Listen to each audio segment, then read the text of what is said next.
પાટણની Dharpur medical college જેબીવીપી અને એનએસયુઆઈના કાર્યકરોએ સરકાર વિરુદ્ધ સૂત્રોચ્ચાર કરી મેડિકલ કોલેજના ડીનને લેખિત રજૂઆત ફી વધારો પાછો ખેંચવાની માંગ કરી હતી।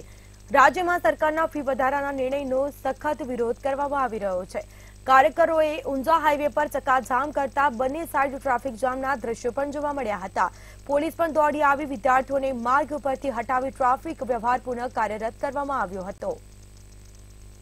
સમયની અંદર જે વિદ્યાર્થીઓનો 70 થી 80% ફી વધારો જે થયો છે એ તાત્કાલિક ધોરણે પરત ખેંચવામાં આવે અને જો ખેંચવામાં નહીં આવે તો આવવાવાળા સમયની અંદર આ વિદ્યાર્થી સંગઠન છે ભગતસિંહનો રસ્તો અપનાવવો પડે તો પણ અપનાવવા માટે તૈયાર છે।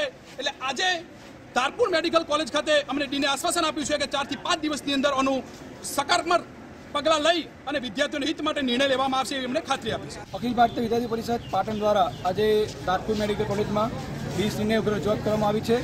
છેલ્લા ઘણા સમયથી મેડિકલ સોસાયટી દ્વારા ફીમાં ધરખમ વધારો કરવામાં આવી રહ્યો છે, જેમાં ઓબીસી છાત્રો માટે 66% અને ઓપન કેટેગરીના છાત્રો માટે 88% જેટલો ફીમાં વધારો કરવામાં આવી રહ્યો છે।